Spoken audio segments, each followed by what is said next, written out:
Iran এবং ইসরায়েলের মধ্যে যে যুদ্ধ, সেই যুদ্ধের মধ্যে নতুন নতুন আপডেট আসছে। আপনাদেরকে লেটেস্ট আপডেট জানাচ্ছি। রাশিয়ার সঙ্গে ইরানের কথা হয়েছে। কেমন কথা?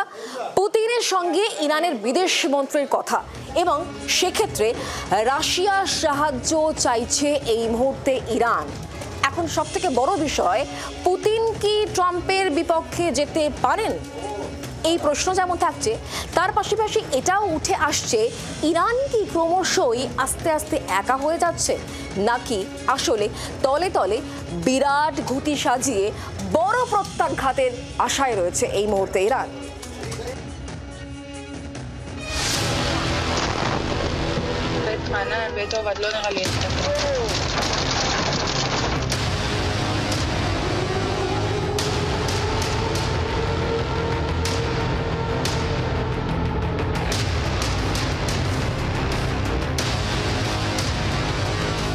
পশ্চিম ইরানে একাধিক জায়গায় হামলা চালিয়েছে ইসরায়েল। তেহরানের একাধিক সেনা ঘাঁটিও টার্গেট করে তেল আভিভ। ইরানের ইয়াজাদ, বুশেহার, ইস্পাহান এবং আহওয়াজে ক্ষেপণাস্ত্র, ড্রোন হামলা চালিয়েছে ইসরায়েলি বাহিনী। আমেরিকার পর ইসরায়েলও এদিন ফোর্ডো নিউক্লিয়ার ঘাঁটিতে নতুন করে হামলা চালিয়েছে। ইরানের কুখ্যাত জেলখানা এভিনে ড্রোন হামলা চালিয়েছে ইসরায়েল। রাজনৈতিক বন্দীদের রেখে সেখানে অত্যাচার চালানোর অভিযোগ রয়েছে। অভিযোগ, গত 2 মাসে প্রায় 103 বন্দীকে মৃত্যুদণ্ড দিয়েছে ইরান। ইরানের দাবি, তাদের মধ্যে অনেকে মোসাদের গুপ্তচর। এই অবস্থায় রাশিয়ায় ইরানের বিদেশমন্ত্রী।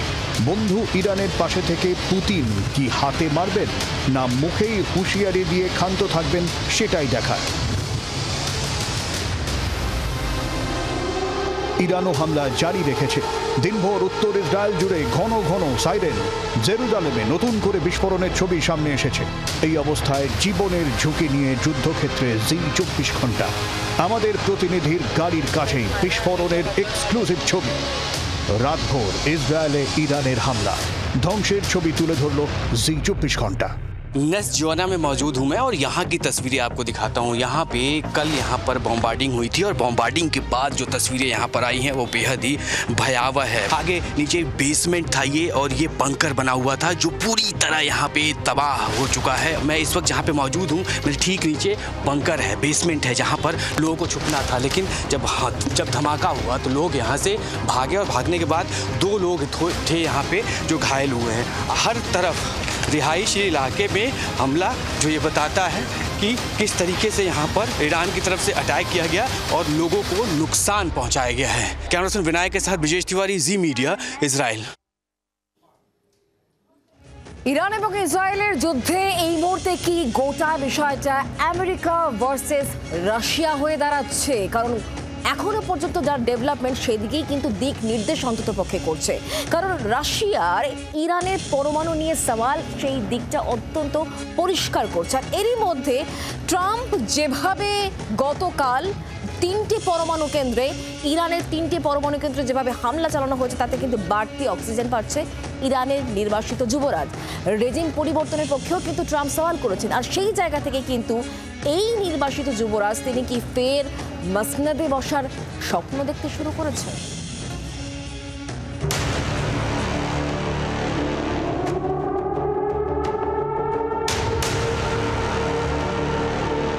ইরান ইসরায়েলের সঙ্গে যুদ্ধ লড়ছে 11 দিন। গত 72 ঘন্টায় মধ্যপ্রাচ্যে যুদ্ধের মোড় ঘুরে গেছে আমেরিকার এন্ট্রিতে। ইসরায়েল ও আমেরিকা চাইছে ইরানে খামেনির শাসন শেষ হোক, কিন্তু তারপর আমেরিকা চাইছে ইরানে রেজা রাজ। পশ্চিমী শক্তি ইরানের বিরুদ্ধে যেতেই খোলস ছেড়ে ফোঁস করছেন ইরানের নির্বাসিত যুবরাজ। এক ভিডিও বার্তায় রেজার হুঁশিয়ারি, ইসলামিক রিপাবলিক অফ ইরানের দ্রুত পতন হচ্ছে। আয়াতুল্লাহ আলী খামেনি পালানোর চেষ্টা করছেন। আমি ক্ষমতার স্বাদ চাই না, ইরানে শান্তি চাই। I have a direct message for Ali Khamenei. Step down, and if you do, you will receive a fair trial and due process of law, which is more than you have ever given any Iranian. কে এই রেজা পাহলভি? ইরানের ঐতিহাসিক পরিচয় হলো পারস্য সভ্যতা। শাহ নামে পরিচিত রাজাদের দ্বারা শাসিত ছিল। 20 শতাব্দীতে পাহলভি রাজবংশের মাধ্যমে শেষ হয়েছিল শাসন, কিন্তু শাসকরা ইরানের রাজনীতির সঙ্গে জড়িয়েছিলেন। 1979 সালে আয়াতুল্লাহ আলী খামেনি ফ্রান্সে তার নির্বাসিত জীবন থেকে দেশে ফেরেন। আর ইসলামিক বিপ্লবের মাধ্যমে শেষ হয় পাহেলভিদের ক্ষমতা। পশ্চিমী দেশগুলিকে পছন্দ করতেন মোহাম্মদ রেজা পাহেলভি, আর পশ্চিমী দেশগুলিও চাইতো তাদের পছন্দেরই কেউ থাক ইরানে। পশ্চিমীরা চাইতো ইরানে ইসলামিক সরকারের পতন হোক। পশ্চিমী ঘনিষ্ঠতার জেরেই ক্ষমতা ছেড়ে নির্বাসনে যেতে হয় রেজাকে। যে পশ্চিমী শক্তির হামলায় ভর করে হুঁশিয়ারি দিচ্ছেন রেজা, সেই পশ্চিমী শক্তিকে চাপে রাখতে এবার রাশিয়ার দুয়ারে ইরান। ইরানের বিদেশমন্ত্রী আব্বাস আরাকচিকে মস্কো পাঠিয়েছেন ইরানের সর্বোচ্চ ধর্মীয় নেতা আয়াতুল্লাহ আলী খামেনি। দুদেশের বৈঠকের পর পুতিন জানিয়েছেন ইরানের নাগরিকদের পাশে আছে রাশিয়া।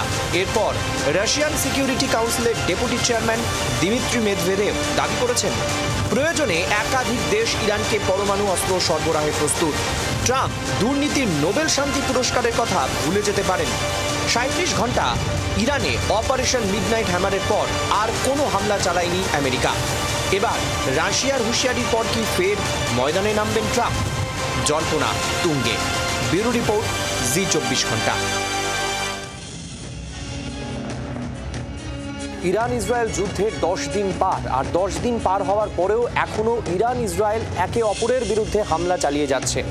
এই অবস্থায় আমেরিকার বিরুদ্ধে যে অক্ষ শক্তি তৈরি হয়েছিল, সেই অক্ষ শক্তির এক সদস্যের বিরুদ্ধে যখন হামলা চলছে, তখন জল্পনায় ত্রিঅঙ্ক তাদের কি ইকুয়েশন হবে, এই নিয়ে কিন্তু তুমুল জল্পনা বিশ্বজুড়ে।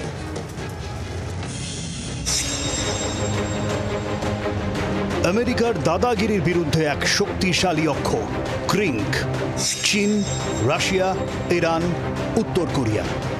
ইরান আর উত্তর কোরিয়াকে কূটনৈতিক ছত্র ছায়ায় রাখে চীন। বাণিজ্য চলে ভালো রকম। ইউক্রেন যুদ্ধের পর ইরান আর উত্তর কোরিয়াকে অস্ত্র সাহায্য করেছে রাশিয়া। রাশিয়াকে ইউক্রেন যুদ্ধে সাহায্য করছে উত্তর কোরিয়া। ইরান পরমাণু গবেষণায় মাঠে নেমে কাজ করছেন রাশিয়ার বিজ্ঞানীরা। উত্তর কোরিয়ার সঙ্গে মিসাইল প্রযুক্তি ভাগ করেছে ইরান। আমেরিকা ইসরায়েলের বিরুদ্ধে রাশিয়া আর চীনের সঙ্গে ভালো ঘনিষ্ঠতা ইরানের। চীনের দয়ায় অর্থনৈতিকভাবে অনেকটা সামলে আছে উত্তর কোরিয়া। বদলে অস্ত্র সাপ্লাই চলছে ভালো রকম। Anti western block. সরকারিভাবে খাতায় কলমে অবশ্যই এর অস্তিত্ব নেই, কিন্তু গত কয়েক বছরে আন্তর্জাতিক বিশেষজ্ঞ মহলে বেশ চর্চায় এই টিম। সেই টিমের সদস্য ইরানের ওপর আমেরিকার ঘা হজম করবে বাকিরা।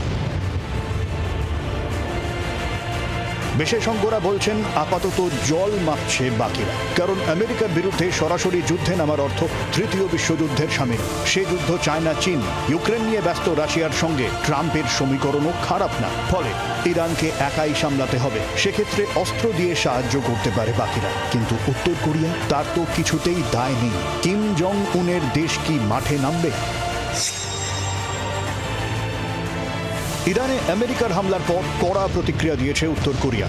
ইসরায়েল তাদের মতে বিশ্বের ক্যান্সার। এই অবস্থায় জল্পনা ইরানকে পরমাণু অস্ত্রে শক্তিশালী করতে পারে উত্তর কোরিয়া। বিশেষজ্ঞরা বলছেন সে সম্ভাবনা কম, কিন্তু ব্যক্তিটির নাম তো কিম জং উন, দেশটার নাম উত্তর কোরিয়া। গোটা বিশ্ব জানিয়ে মিম বানাতে পারে, কিন্তু তাদের ভেতরের খবরাখবর পায় না এতটুকু। রহস্য মজায় মেশা। কিম জং উন কি ইসরায়েল আমেরিকা ইরান যুদ্ধে ইন্ধন দেবেন? বাড়ছে জল্পনা। ব্যুরো রিপোর্ট, জি24 ঘন্টা। উত্তর কোরিয়া আর তার মাথায় বসে থাকা অদ্ভুত এক রাষ্ট্রপ্রধান কিম জং উন। কিম জং উন যতই হুঙ্কার ছাড়ুন বা যাই বলুক না কেন, তার হাতে কিন্তু পরমাণু অস্ত্র। আর এই পরমাণু অস্ত্র তিনি ইরানকে দেবেন, নাকি গোটা বিষয় এখনও আব্বুলিশ তিনি থেকে যাবেন, তা নিয়ে সোশ্যাল মিডিয়া থেকে শুরু করে রাজনৈতিক মহলেও, আন্তর্জাতিক রাজনৈতিক মহলেও জোর চর্চা।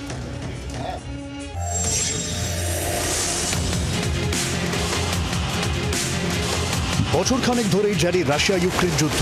তাতে ভালোই খেলা দেখাচ্ছে কিম জং উনের দেশ উত্তর কোরিয়া। যুদ্ধ অর্থনীতি এই মুহূর্তে উত্তর কোরিয়ার বড় ভরসা। ইউক্রেন যুদ্ধে রাশিয়াকে সেনা সরবরাহ করেছে উত্তর কোরিয়া।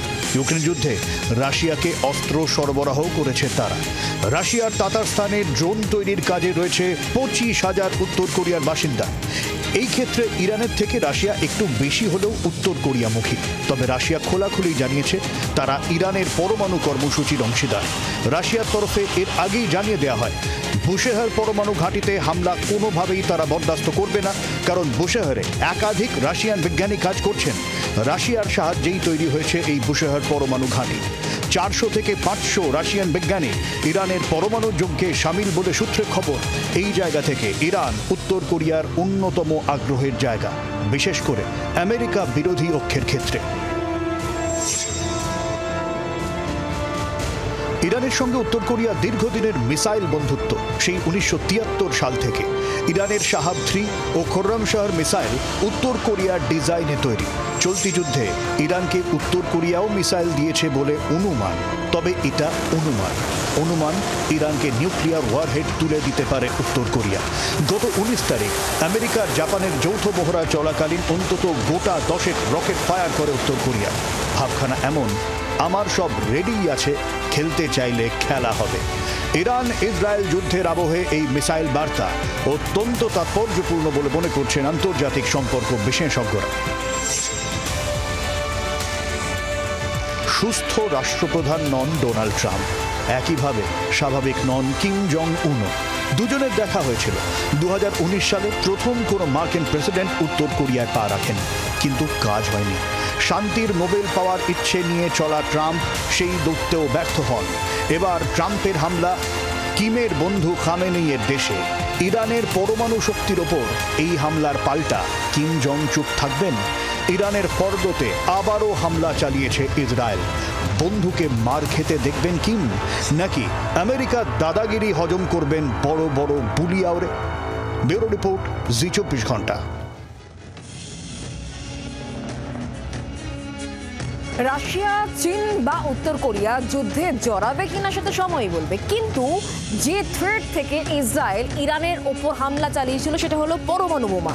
সেই পরমাণু বোমা নিরস্ত্রীকরণের কাজে কতটা সাফল্য আসবে তা নিয়ে কিন্তু একটা বড় প্রশ্নচিহ্ন রয়েছে। কারণ সূত্র মারফত যে খবর পাওয়া যাচ্ছে, 60% পরিশুদ্ধ ইউরেনিয়াম অন্যত্র গোপন জায়গায় সরিয়ে ফেলেছে ইরান।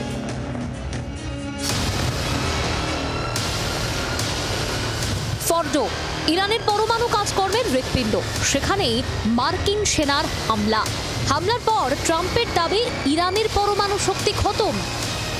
কিন্তু তারপরেও সোমবার ফের ইসরায়েল হামলা চালায় ফর্ডোয়। কেন?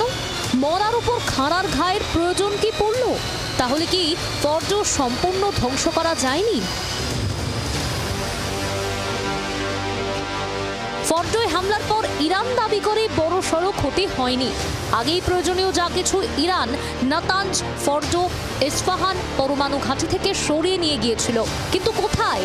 ইরানের কি এমন কোনো গোপন ঘাঁটি আছে যা ইসরায়েল আর আমেরিকার জানাশোনার বাইরে? খবর, অন্তত 400 কেজি ইউরেনিয়াম ইরান অন্য জায়গায় সরিয়ে ফেলেছে। সেগুলো 60% পরিশুদ্ধ, আর 30% পরিশুদ্ধ করা গেলে তা দিয়ে পরমাণু বোমা তৈরি সম্ভব। 400 কেজি ইউরেনিয়াম দিয়ে গোটা 10 পরমাণু বোমা বানানো সম্ভব বলে মনে করছেন বিশেষজ্ঞরা। রাশিয়ার বিজ্ঞানীরা কি সেই কাজে সাহায্য করবেন? উত্তর কোরিয়া কি নিউক্লিয়ার ওয়ারহেড দিয়ে ইরানকে সাহায্য করবে? এই জল্পনায় ঘোরাফেরা করছে আন্তর্জাতিক দুনিয়ায়। মার্কিন স্পেস সংস্থা ম্যাক্সারের স্যাটেলাইট ইমেজ সামনে এসেছে। রাশিয়ান টিভির তরফে দাবি, আমেরিকার হামলার আগের দিনের এই ছবি।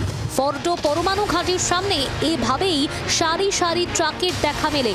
এই বিশেষ ট্রাকে করে পরিশুদ্ধ ইউরেনিয়াম সহ গুরুত্বপূর্ণ যন্ত্রাংশ সরিয়ে নিয়ে যাওয়া হয়ে থাকতে পারে বলে খবর। এই নিয়ে ইসরায়েল প্রধানমন্ত্রীকে প্রশ্ন করা হয়েছিল। তার দাবি, কোথায় ইরান ইউরেনিয়াম সরিয়েছে তিনি জানেন, কিন্তু বলা যাবে না। We have interesting intel on that, which you will excuse me if I don't share with you. যেভাবে যুদ্ধ চলছে তা চলতে পারে অনন্তকাল। এতে জয় কারও হবে না। ইরানকে সম্পূর্ণ পরমাণু নিরস্ত্রীকরণ করা এখনো সম্ভব হয়নি বলে মনে করছে আন্তর্জাতিক মহল। এই অবস্থায় যুদ্ধের ভবিষ্যৎ নিয়ে জল্পনাই বেড়ে চলেছে শুধু। ব্যুরো রিপোর্ট, জি 24 ঘন্টা। বাংলার আওয়াজ, বাঙালির আবেগ, জি 24 ঘন্টা।